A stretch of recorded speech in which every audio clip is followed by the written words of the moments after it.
Hello guys, അപ്പോൾ നമ്മൾ ഇന്ന് വന്നിട്ടുള്ളത് നമ്മുടെ കെമിസ്ട്രി എക്സാമിൻ്റെ റിവ്യൂ ആയിട്ടാണ്. കെമിസ്ട്രി എക്സാമിൻ്റെ റിവ്യൂവിൻ്റെ കാര്യം പറയുകയാണെന്നുണ്ടെങ്കിൽ ഞാൻ നേരത്തെ പറഞ്ഞ പോലെ തന്നെ അത്യാവശ്യം സിമ്പിളായിട്ട് നമ്മൾ ഷോർട്സിൽ പറഞ്ഞിട്ട് അത്യാവശ്യം സിമ്പിളായിട്ട് തന്നെയാണ് ഒരു ക്വസ്റ്റ്യൻസ് എല്ലാം ഇട്ടേക്കുന്നത്. ഡയറക്റ്റ് ക്വസ്റ്റ്യൻസ് ആണ്, കുഴപ്പിച്ച് തെറ്റിക്കണം എന്ന് വിചാരിച്ചിട്ട് അങ്ങനത്തെ ക്വസ്റ്റ്യൻസ് ഒന്നും ഇതിനകത്തില്ല. പിന്നെയെന്ന് വെച്ചിട്ടുണ്ടെങ്കിൽ നമുക്ക് ഈ ഓർഗാനിക് ആകുമ്പോഴാണ് കൂടുതലും നമ്മൾ പഠിച്ചിട്ടും അങ്ങോട്ടും ഇങ്ങോട്ടൊക്കെ എന്തെങ്കിലും റിയാക്ഷനോ കാര്യങ്ങളോ എന്തെങ്കിലും തെറ്റിയോ തിരിഞ്ഞോ പോകുന്നത്. അങ്ങനെ എന്തെങ്കിലും മിസ്റ്റേക്ക് വന്ന് മാർക്കൊക്കെ തെറ്റിയും തിരിഞ്ഞ് പോകുന്നത് അങ്ങനെ മാർക്കൊക്കെ പോകുന്ന ഒഴിക്കുകയാണെന്നുണ്ടെങ്കിൽ നല്ലോണം പഠിച്ച് നല്ല മാർക്ക് കിട്ടുന്ന ഒരു എക്സാമാണ്. ഇതിനകത്ത് ഈ റെയ്മർ ടീമാൻ റിയാക്ഷനൊക്കെയും വില്യംസൺ സിന്തസിസ് ഇതൊക്കെ എപ്പോഴും ചോദിക്കുന്നതന്നെയാണ്. Phenols are more acidic than alcohols ഇതൊക്കെ ഭയങ്കര ഇമ്പോർട്ടൻറ്റ് ക്വസ്റ്റൻ. ലൂക്കസ് ടെസ്റ്റ്, പിന്നെ ഏതാ പറയുക SN1 SN2ൻ്റെ difference between SN1 SN2 അത് ഇമ്പോർട്ടൻറ്റ്. അങ്ങനെ കുറേ ക്വസ്റ്റ്യൻസ് റിപ്പീറ്റഡ് ആയിട്ട് തന്നെ വന്നിട്ടുണ്ട്. അത്യാവശ്യം ഒരുവിധം എന്താ പറയുക ഓർഗാനിക്കൊക്കെ അത്യാവശ്യം നല്ലോണം നോക്കി.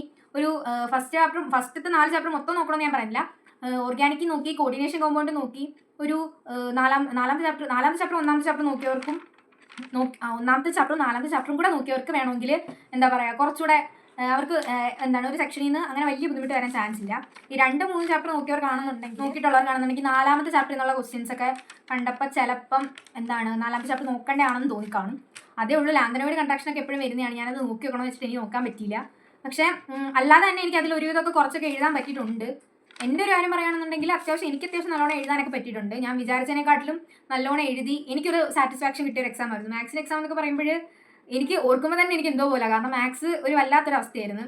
അത് മാത്സിൻ്റെ എക്സാം എഴുതിയ പിള്ളേർക്ക് അറിയാം. അത്യാവശ്യം പഠിച്ചിട്ട് പോയി എഴുതിയ എല്ലാ പിള്ളേർക്കും അത് അങ്ങനെ തന്നെ ആയിരിക്കും. കാരണം രാത്രി നമ്മൾ പഠിച്ച പോലും എഴുതാൻ പറ്റാത്തൊരവസ്ഥ എന്ന് പറയുന്നത് ഭയങ്കര ഒരു ഇതാണ്. ഇതിൻ്റെ ഒരു കാര്യം പറയുകയാണെന്നുണ്ടെങ്കിൽ അത്യാവശ്യം പഠിച്ചാൽ തന്നെ അത്യാവശ്യം വൃത്തിക്ക് എഴുതാൻ പറ്റും. പ്രത്യേകിച്ച് ഓർഗാനിക് പഠിച്ചവർക്ക് നല്ലോണം അറ്റൻഡ് ചെയ്യാൻ പറ്റുന്ന ഒരു ക്വസ്റ്റ്യൻ പേപ്പറാണ്. ഓർഗാനിക് പഠിച്ചത് വെച്ചിട്ട് മാത്രം നിങ്ങൾക്ക് ഒരു 40 കൂടുതൽ മാർക്ക് കിട്ടും.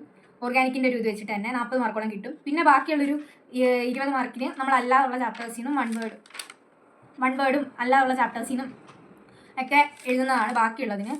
അപ്പോൾ ഓർഗാനിക്കും കോർഡിനേഷൻ കോമ്പൗണ്ടും പഠിച്ച കാര്യമാണ് ഞാൻ പറഞ്ഞത്, 40 മാർക്കിൻ്റെ അങ്ങനെ. അപ്പോൾ അത്യാവശ്യം നല്ല ക്വസ്റ്റ്യൻ തന്നെ ആയിരുന്നു. അപ്പോൾ നിങ്ങൾക്ക് എങ്ങനെ ഉണ്ടായിരുന്നു, എക്സാം എല്ലാം എഴുതാൻ പറ്റുമോ, എങ്ങനെ ഉണ്ടായിരുന്നു എക്സാം, എല്ലാ കാര്യങ്ങളും നിങ്ങൾ എന്തായാലും കമൻറ്റിൽ അറിയിക്കുക. ഈ വീഡിയോ ഇഷ്ടപ്പെടുകയാണെന്നുണ്ടെങ്കിൽ ഉറപ്പായിട്ട് ലൈക്ക് ചെയ്യുക, ഷെയർ ചെയ്യുക, കമൻറ്റ് ചെയ്യുക. അതുപോലെ തന്നെ നമ്മുടെ ചാനൽ ഉറപ്പായിട്ട് സബ്സ്ക്രൈബ് ചെയ്യുക. അപ്പോൾ ഇന്നത്തെ വീഡിയോ ഇത്രയൊക്കെ ഉള്ളൂ. അപ്പോൾ എല്ലാവർക്കും ഓക്കെ, ബൈ.